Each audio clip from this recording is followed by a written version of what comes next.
Good morning, class. My name is Sunil Singh and I am from FTP NEET Chemistry. So, आज मैं आप लोगों के सामने चैप्टर सॉल्यूशन का एक बहुत ही प्यारा और इम्पॉर्टेंट कंसेप्ट डिस्कस करने वाला हूँ जिसका नाम है Raoult's law. Raoult's law basically हमें ये आइडिया देता है कि हमारा जो सॉल्यूशन है उसका नेचर कैसा है। मीन्स दैट कि अगर कोई सॉल्यूशन राउल्ट्स लॉ को फॉलो करता है तो उसे हम बोलेंगे आइडियल सॉल्यूशन। अगर वो रॉड्स लॉ को फॉलो नहीं करता तो उसे हम बोलते हैं नॉन आइडियल सॉल्यूशन। तो रॉड्स लॉ पे बात करने से पहले हम लोग अभी बात करेंगे टाइप्स ऑफ सब्सटेंस के बारे में, क्योंकि यहाँ पे हम लोग क्या करने वाले हैं, सॉल्यूशन पढ़ने वाले हैं। यहाँ पे हमारा एक सॉल्यूट होगा, दूसरा सॉल्वेंट होगा। तो वो जो हमारे सॉल्यूट और सॉल्वेंट हैं वो वोलेटाइल हैं या नॉन वोलेटाइल हैं। अगर हम लोग बात करते हैं हमारा जो वोलेटाइल सॉल्वेंट या सॉल्यूट, तो उसे हम बोलेंगे जिसका pure vapour pressure not equal to 0 आए। अगर प्योर वेपर प्रेशर किसी भी सब्सटेंस का 0 आता है तो उसे हम लोग बोलते हैं नॉन वोलेटाइल। क्या बोलते हैं? Non volatile. तो यहां पे हम लोग देखते हैं टाइप्स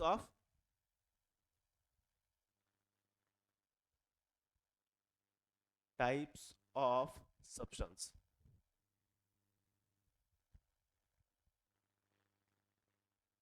तो पहला हम लोग इसको डिवाइड कर रहे होंगे वोलेटाइल और नॉन वोलेटाइल। ठीक। वोलेटाइल वैसे सब्सटेंस को बोलेंगे जिनका प्योर वेपर प्रेशर जो हो वो नॉट इक्वल टू 0 है।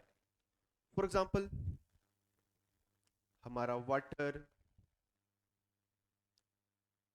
Methanol, ethanol,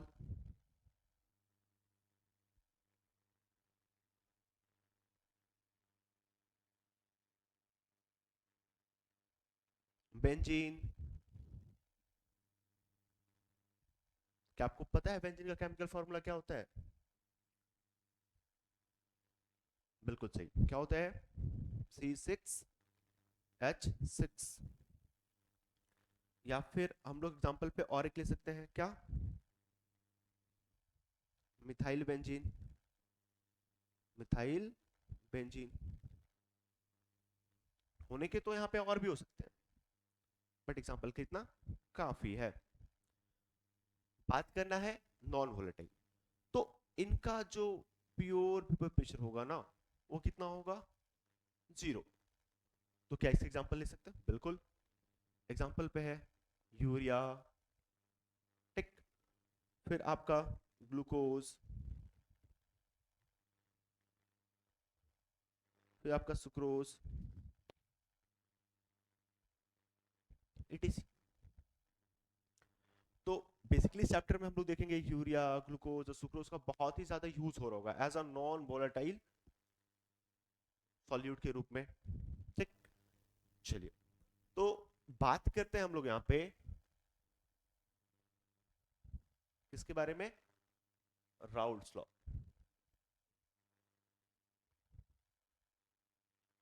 Raoult's law.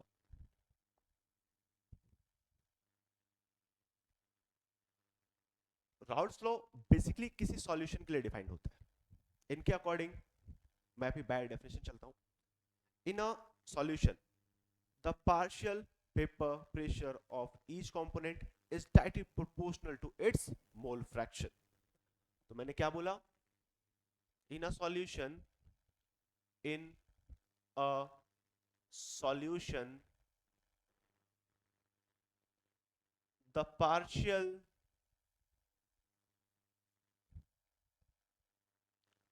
vapor pressure of each volatile component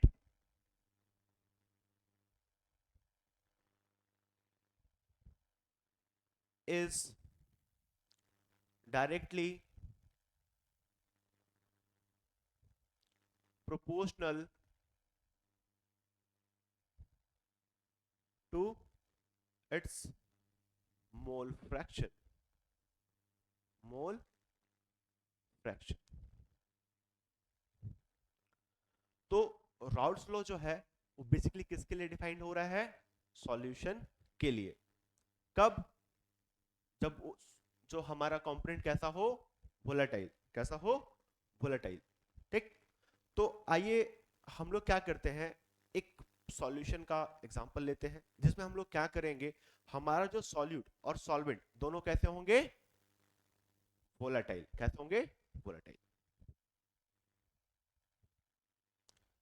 तो हम लोग यहाँ पे एक टॉपिक लगाते हैं, vapour pressure of solution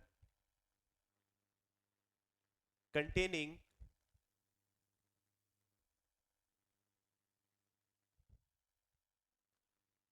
2 volatile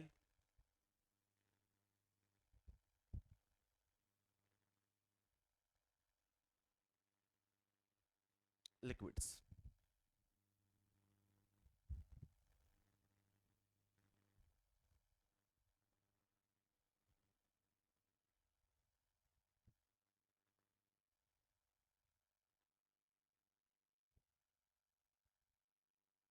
तो टॉपिक क्या है हमारा? Vapour pressure of solution containing 2 volatile liquids। तो बेसिकली 2 volatile liquids मतलब यहाँ पे हमारा जो सॉल्यूट और सॉल्वेंट, क्या टोटल कंपोनेंट कितने? 2। तो कहीं ना कहीं हम लोग किसके बारे में बात कर रहे हैं? बाइनरी सॉल्यूशन के बारे में बात कर रहे हैं। तो अगर हम बात करना चाहते हैं यहाँ पे, तो चलिए एग्जांपल लेते हैं। देखिए यहाँ पे मान लेते हैं ये एक बीकर है और यहाँ पे भी एक बीकर यानी कंटेनर। हम लोग क्या कर रहे हैं कि यहाँ पे क्या किए, यहाँ पे हम लोग कर रहे हैं,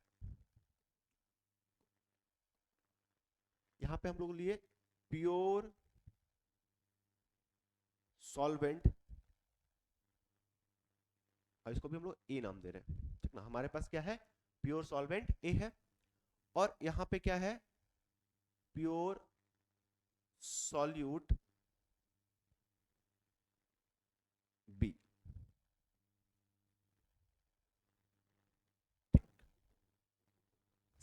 साथ में इनका जो नेचर है वो कैसा है? ये भी वोलेटाइल है, ये भी वोलेटाइल और ये भी वोलेटाइल।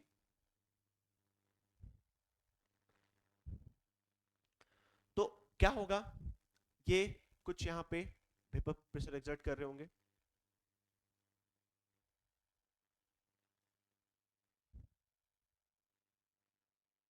ठीक।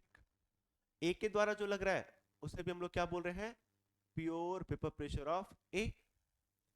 और जो बी के द्वारा लग रहा है उसे हम लोग क्या बोल रहे हैं? P not B, pure vapour pressure of B.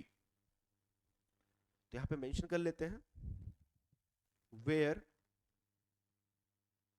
हमारा जो पी ए नॉट है इसे हम लोग क्या बोल रहे हैं? Pure vapour pressure of component component A. और पी नॉट बी को क्या बोल रहे हैं? Pure vapour pressure of component B. तो ये जो पी ए नॉट या पी बी नॉट है, इसकी जो वैल्यू है वो एक्सपेरिमेंटली डिटरमाइंड होती है by the help of manometer. Manometer एक डिवाइस होता है, इसका से हम लोग ये पता करते हैं कि यहाँ पे जो ये प्रेशर एक्सर्ट कर रहे हैं यानी वेपर प्रेशर वो कितना है। ठीक। अब हम लोग क्या कर रहे हैं, इन दो को क्या करते हैं? मिक्स करते हैं। जैसे मिक्स करेंगे क्या होगा? एक बाइनरी सॉल्यूशन प्रिपेयर होगा। क्या होगा? एक बाइनरी सॉल्यूशन, क्योंकि यहाँ पे हमारा जो कंपोनेंट है वो कितना है? 2 है। ठीक। तो ये हमारा क्या हो गया, binary solution of component A and B. ठीक, तो अभी ध्यान से देखें तो यहां पे क्या होगा, ए और बी दोनों होंगे, क्योंकि हम लोग क्या कर रहे हैं, इन दोनों को मिक्स कर रहे हैं, ए और बी को। तो यहां पे क्या देखेंगे कि कुछ ए के मॉलिक्यूल्स, कुछ बी के मॉलिक्यूल्स, कुछ ए के मॉलिक्यूल्स, कुछ बी के मॉलिक्यूल्स, इस तरह से क्या होंगे, इसमें मिक्स हो जाएंगे। अभी यहां पे जो लगने वाला प्रेशर होगा यानी वेपर प्रेशर, वो क्या, ठीक, उसे हम बोल रहे हैं, जो ए के द्वारा लगेगा उसको हम लोग बोलेंगे पीए, और जो बी के द्वारा लगेगा उसको बोलेंगे पीबी। यहाँ पे पीए और पीबी क्या इंडिकेट कर रहा है, बेसिकली पीए बताता है पार्शियल वेपर प्रेशर को, और पीबी क्या बताता है, पार्शियल वेपर प्रेशर को। ए के कंपोनेंट के बारे में बात कर रहा है, बी के कंपोनेंट के बारे में बात कर रहा है। तो यहाँ पे पीए को हम लोग क्या बोल रहे हैं, partial vapour pressure of component A, और पीबी को क्या बोल रहे हैं, partial vapour pressure of component B. ठीक, तो अब रॉल्स लॉ की बात करें तो उन्होंने क्या बोला कि in a solution the partial vapour pressure of each component is directly proportional to its mole fraction. तो आइए इसको आगे देखते हैं। तो अगर हम लोग बात कर रहे हैं, ठीक, यहां पे हम लोगों ने क्या किया होगा, जो हमारे सॉलिड और सॉल्वेंट है उसको नंबर ऑफ मोल्स में लिया होगा, तो क्या उसको मोल फ्रैक्शन में हम लोग क्या कर सकते हैं, लिख सकते हैं, बिल्कुल लिख सकते हैं। फॉर एग्जांपल अगर हम यहाँ पे लिखते हैं Na क्या है हमारा, number of moles, number of moles of component A, और यहां पे Nb क्या हो जाएगा, number of moles of component B, of component B. हम लोगों ने क्या करा है, यहाँ पे ए और बी दोनों लिया।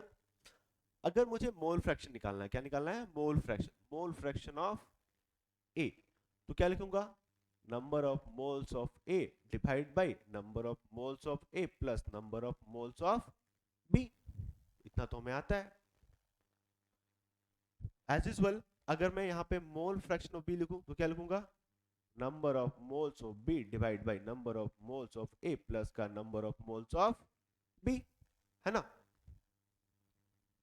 तो यहां से हम लोग क्या किए, बेसिकली यहाँ पे एक्स ए और एक्स बी क्या है, X A and X B क्या है, are the mole fraction, are the mole fraction. ठीक, तो रॉल्स के बिहाफ पे अभी हम बात करते हैं, इसके बिहाफ पे, रॉल्स के बिहाफ पे, Raoult's, R A O U L T S. ठीक, अकॉर्डिंग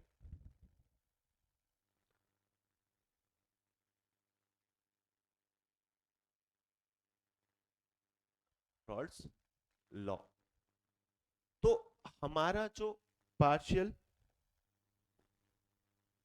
वेपर प्रेशर होगा पी ए, वो डायरेक्टली प्रोपोर्शनल होगा किसके, मोल फ्रैक्शन ऑफ ए, और हमारा जो partial vapour pressure of B होगा वो डायरेक्टली प्रोपोर्शनल होगा mole fraction of B, by definition चले हम लोग। ठीक, अब ध्यान से देखिए दोनों जगह क्या है, प्रोपोर्शनलिटी। जब भी हम लोग प्रोपोर्शनलिटी को हटाएंगे तो हमें क्या करना पड़ता है, एक कांस्टेंट को इंट्रोड्यूस करना होता है। तो यहां से आप देखो तो मैं लिखूंगा यहाँ पे पी ए इक्वल टू के टाइम्स एक्स ए, यहाँ पे के क्या है, प्रोपोर्शनलिटी कांस्टेंट। ठीक, अब इस के को क्या करना है, मुझे हटाना है। तो मैं क्या करता हूं यहाँ पे, let us assume that assume that the solution is pure A. अगर ये सॉल्यूशन पूरे प्योर ए का हो जाएगा तो जो मेरा मोल फ्रैक्शन ऑफ एक्स है, ठीक, वो किसके बराबर हो जाएगा, 1 के। और जो मोल फ्रैक्शन ऑफ बी है इक्वल टू 0। ये बस मैं इस के की वैल्यू को फाइंड करने के लिए इस स्टेप को अपना रहा हूं, जिससे आप गौर फरमाना, ठीक। तो यहां से क्या होगा, पी ए इक्वल टू के। अब देखो सॉल्यूशन में ओनली अगर ए है तो उसके द्वारा जो लगने वाला वेपर प्रेशर होगा क्या, वो सिर्फ ए का ही कंपोनेंट होगा। तो यहाँ पे हम कह सकते हैं कि ये जो पी ए, ये कुछ नहीं मतलब क्या, ये क्या है, पी नॉट ए है। मतलब यहाँ पे हमारा जो के होगा वो क्या है, पी नॉट ए है, यानी प्योर वेपर प्रेशर ऑफ ए। तो इसी के बिहाफ पे हम लोग क्या कर सकते हैं, यहाँ पे ध्यान देना, क्या लिखेंगे, partial vapour pressure of A equal to pure vapour pressure of A into mole fraction of A, है ना। जैसे ये मैंने लिखा उसी तरह मैं फिर के लिख सकता हूं एज यूजुअल बी के लिए। तो partial vapour pressure of B equal to pure vapour pressure of B into का मोल फ्रैक्शन ऑफ बी, है ना। ये हमारा बाइनरी सॉल्यूशन है। अब ये जो है ये रॉल्स लॉ है, रॉल्स लॉ यहीं तक है। लेकिन अगर मैं बात करूं according to Dalton, according to Dalton, ठीक, तो हमारा जो टोटल वेपर प्रेशर होगा वो क्या होगा, partial vapour pressure of A plus का partial vapour pressure of B, यानी ये होगा P A plus P B का समेशन। अभी हम लोगों ने क्या लिखा पी ए को, आप ध्यान देना, तो पी इक्वल टू क्या आएगा, पी नॉट ए इंटू का mole fraction of A plus का पी नॉट बी इंटू का मोल फ्रैक्शन ऑफ बी, है ना। तो यहां से हमें क्या मिल गया, P total according to Dalton's, ठीक।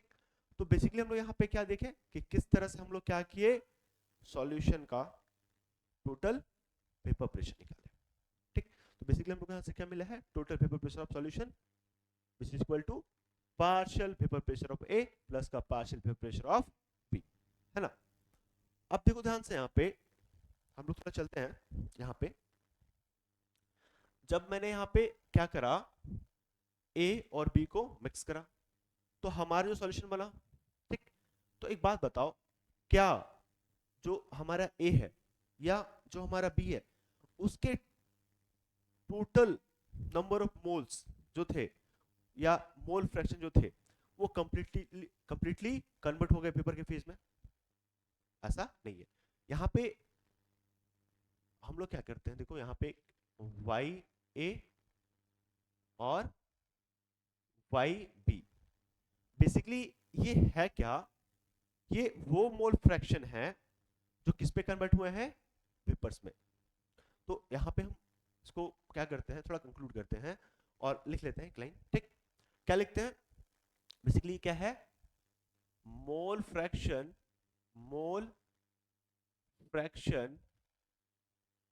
Of component A and be in vapour phase,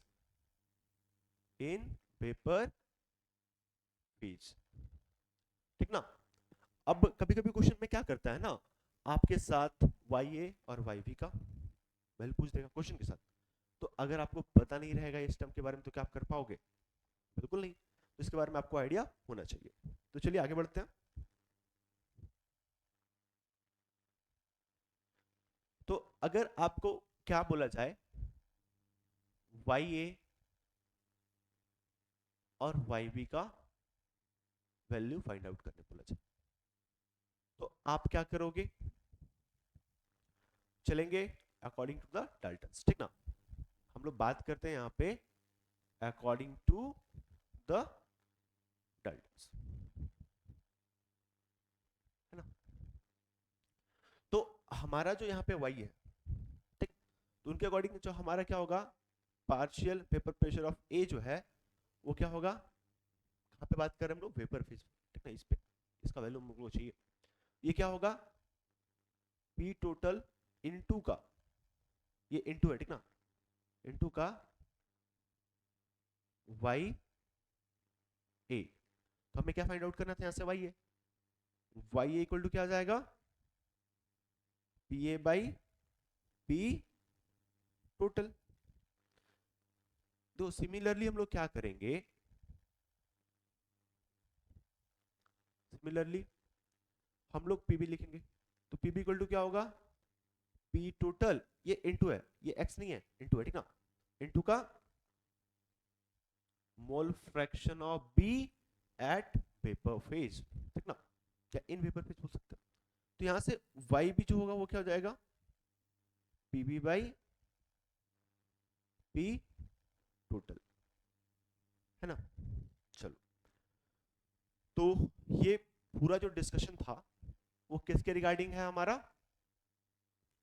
rods law के अकॉर्डिंग। तो रॉड्स लॉ के अकॉर्डिंग हम लोगों ने क्या करा, पार्शियल पेपर प्रेशर निकाला, फिर डाल्टन्स ने क्या करा, टोटल पेपर प्रेशर निकाला, ठीक ना। उन्होंने बोला कि आपको अगर टोटल पेपर प्रेशर चाहिए तो आप क्या कीजिए, जितने भी वहां पे कंपोनेंट मौजूद है सबका इंडिविजुअल पार्शियल प्रेशर है उनको ऐड कर दीजिए, ठीक ना, वहां से ऐड करके हम लोगों ने ये निकाला। तो बात करते हैं हम लोग आगे इसके एप्लीकेशंस के बारे में, रॉड्स लॉ के एप्लीकेशन के बारे में। तो इनका एप्लीकेशन आगे हम लोग बात कर रहे हैं, तो वहां है जहां हम लोग सॉल्यूशन के नेचर को बताते हैं कि हमारा सॉल्यूशन आइडियल है या नॉन आइडियल है। अगर कोई सॉल्यूशन अगर कोई सॉल्यूशन रॉड्स लॉ को फॉलो करता है तो उसे हम क्या बोलते हैं, आइडियल सॉल्यूशन। अगर रॉड्स लॉ को फॉलो नहीं करता तो उसे हम लोग क्या बोलते हैं, non ideal solution. So thank you, आज के लिए बस इतना ही।